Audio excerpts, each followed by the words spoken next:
आप सभी से मेरा एक दिल से विनम्र निवेदन है। हमारी कोशिश है कि हमारे सभी बुजुर्गों, दादा दादी और वरिष्ठ नागरिकों को एक उच्च पेंशन मिले, जिससे उनका जीवन सुखमय और सम्मानजनक बने। इसके लिए हमें आप सभी का समर्थन और सहयोग बहुत जरूरी है। आपसे अनुरोध है कि हमारे चैनल को जितना हो सके उतना सब्सक्राइब करें। यह सिर्फ एक चैनल नहीं है, यह एक अभियान है, एक आंदोलन है जो हमारे बुजुर्गों की भलाई के लिए है। हर बार जब आप हमारे वीडियो को सब्सक्राइब करते हैं, एक छोटा सा कदम हमारे बुजुर्गों की मदद के लिए उठता है। सिर्फ सब्सक्राइब करने से काम नहीं चलेगा, हमें वीडियो को अधिक से अधिक शेयर भी करना होगा। जितना आप इस वीडियो को शेयर करेंगे, उतना ही अधिक लोग हमारे इस अभियान से जुड़ेंगे और हमारी आवाज सरकार तक पहुंचेगी। आपकी एक शेयर से एक बुजुर्ग की पेंशन में इजाफा हो सकता है। हम सब जानते हैं कि हमारे माता पिता और दादा दादी ने हमें कितनी मेहनत और प्यार से पाला है। आज वक्त है कि हम उनके लिए कुछ करें। जिस तरह से आप अपने बच्चों और परिवार के सदस्यों को प्यार और समर्थन देते हैं, उसी तरह से आप हमारे बुजुर्गों को भी प्यार और समर्थन दें। इस वीडियो को इतना वायरल करें कि सरकार को भी हमारे बुजुर्गों की पेंशन को बढ़ाने पर विचार करना पड़े। यह सिर्फ एक वीडियो नहीं, यह एक आवाज है, एक पुकार है उन सभी बुजुर्गों के लिए जो अपने जीवन के अंतिम पड़ाव में खुशहाल और सम्मानजनक जीवन जीना चाहते हैं। आइए मिलकर इस अभियान को सफल बनाएं। हमारे चैनल को सब्सक्राइब करें, वीडियो को शेयर करें और अपने दोस्तों और परिवार के सदस्यों को भी ऐसा करने के लिए प्रेरित करें। आपका यह छोटा सा कदम हमारे बुजुर्गों के जीवन में बड़ी खुशियां ला सकता है। धन्यवाद। आपका समर्थन ही हमारी ताकत है। पीएफ ईपीएस 95 की बड़ी खुशखबरी। केंद्र सरकार ने पेंशन योजना में किया बड़ा बदलाव। पेंशन की गणना के नए नियम लागू। केंद्र सरकार ने 14 जून 2024 से कर्मचारी पेंशन योजना 1995 में नए कारकों के साथ महत्वपूर्ण बदलाव किए हैं। इन नए कारकों के तहत पेंशन की गणना की जाएगी, जिससे पेंशन भोगियों को अधिक लाभ मिलेगा। ये बदलाव पेंशन भोगियों की वित्तीय सुरक्षा को सुनिश्चित करने के उद्देश्य से किए गए हैं। केंद्रीय कर्मचारियों के लिए पेंशन की गणना के नए नियम लागू। जानिए क्या है बदलाव। केंद्र सरकार ने कर्मचारी भविष्य निधि और विविध उपबंध अधिनियम 1952 के तहत कर्मचारी पेंशन योजना ईपीएस 1995 में संशोधन करते हुए नए नियम लागू किए हैं। इन नियमों को 14 जून 2024 को अधिसूचित किया गया है और ये उसी दिन से प्रभावी हो गए हैं। पेंशन गणना के नए कारक। केंद्रीय सिविल सेवा पेंशन नियमावली 2021 के तहत पेंशन की गणना के लिए उपयोग किए जाने वाले कारकों में महत्वपूर्ण बदलाव किए गए हैं। कर्मचारी पेंशन योजना 1995 के टेबल बी में अब निम्नलिखित नए कारक जोड़े गए हैं।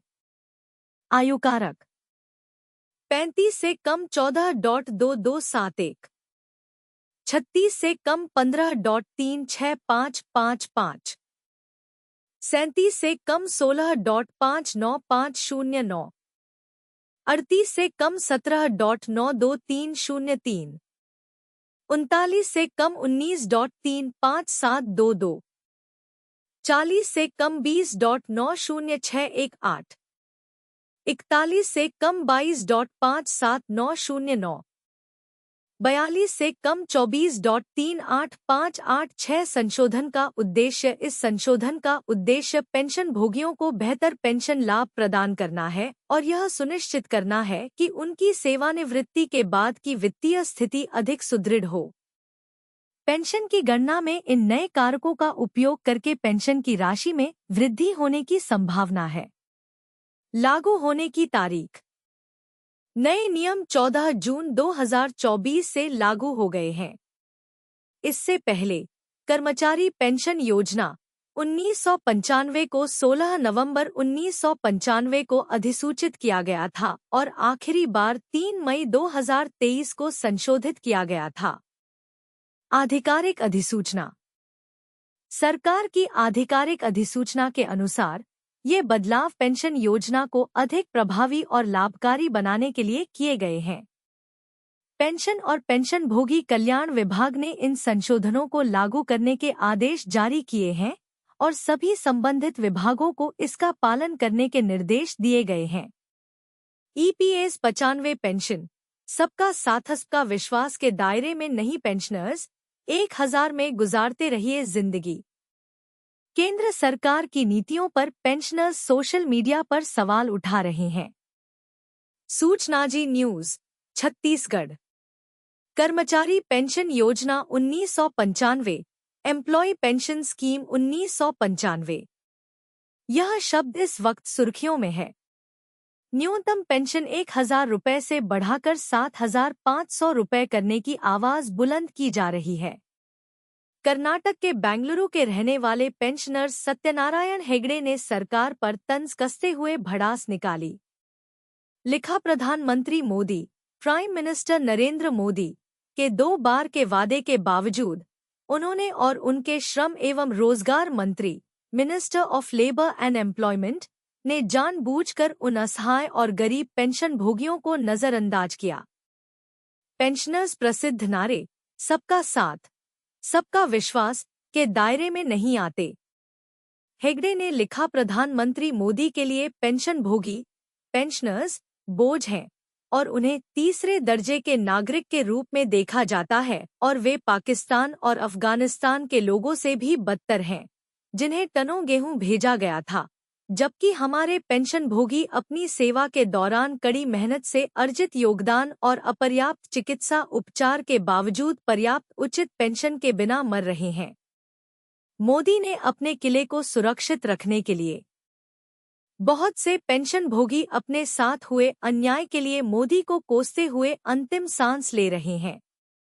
प्रधानमंत्री मोदी ने अपने किले को सुरक्षित रखने के लिए करदाता पेंशनभोगियों की कीमत पर सांसदों विधायकों को कई तरह की पेंशन सहित सभी तरह की सुविधाएं दी। नेताओं के हाथों में मोहरे के रूप में पेंशनर्स। भारत में लोकतंत्र केवल उन लोगों के लिए है, उन नेताओं के लिए जिनके पास एक तरह के अधिकार हैं, और उन लोगों के लिए नहीं जिन्हें राजनीतिक नेताओं के हाथों में मोहरे के रूप में इस्तेमाल किया जा रहा है, जो केवल आपातकाल के लायक हैं। जब सभी आम लोग सुरक्षित थे। आने वाले दिनों में हम इस मोदी सरकार के लिए बहुत सी नकारात्मक चीजें देखेंगे। EPS में बड़ा बदलाव, अब नए आधार पर होगी पेंशन की गणना। केंद्रीय सिविल सेवा पेंशन नियमावली 2021 के तहत पेंशन योजना में संशोधन करते हुए नए कारक लागू किए गए हैं, जो सेवा के महीनों के आधार पर पेंशन की गणना करेंगे। यह संशोधन 14 जून 2024 से लागू हो गया है और इसका उद्देश्य पेंशन भोगियों को अधिक लाभ प्रदान करना है।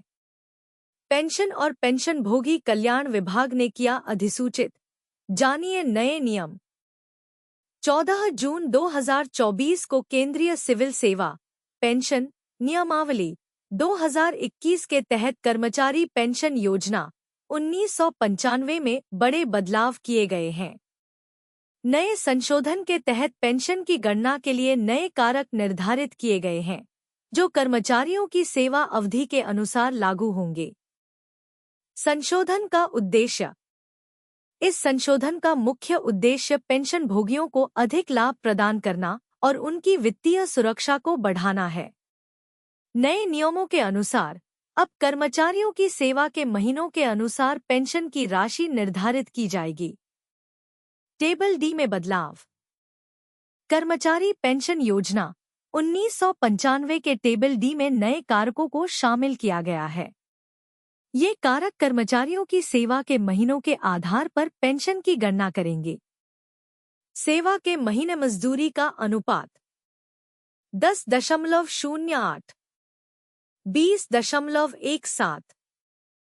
30.25, 40.33, 50.42, 60.51, 70.60, 80.68, 90.77, 100.85, 110.94, 121.02, 131.10, 141.18, 151.26, 161.34, 171.42, 181.51, 191.59, 201.67,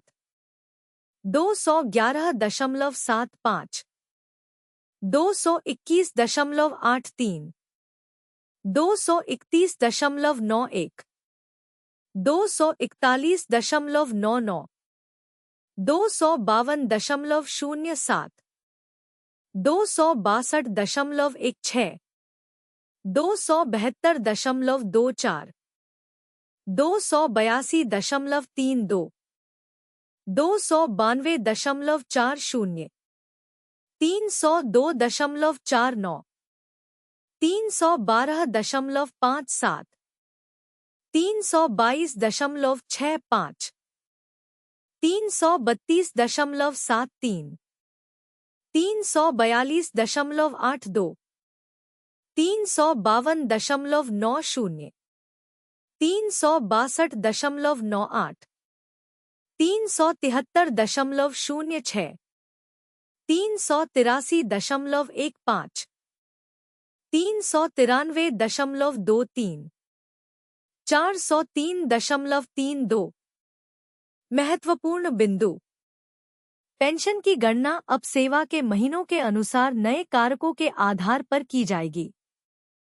14 जून 2024 से ये नए नियम लागू हो गए हैं। इस संशोधन का उद्देश्य पेंशन भोगियों को बेहतर पेंशन लाभ प्रदान करना है। ईपीएस 95 हायर पेंशन ईपीएफओ ने लौटाया है 30 से 35 लाख। मत कीजिए खर्च। आ रही ताजा खबर निधि आपके निकट 2.0 कैंप। निधि आपके निकट 2.0 कैंप। भिलाई स्टील प्लांट के श्रमिक नेता पहुंचे। हायर पेंशन का मामला हल न होने पर पूछे गए सवाल।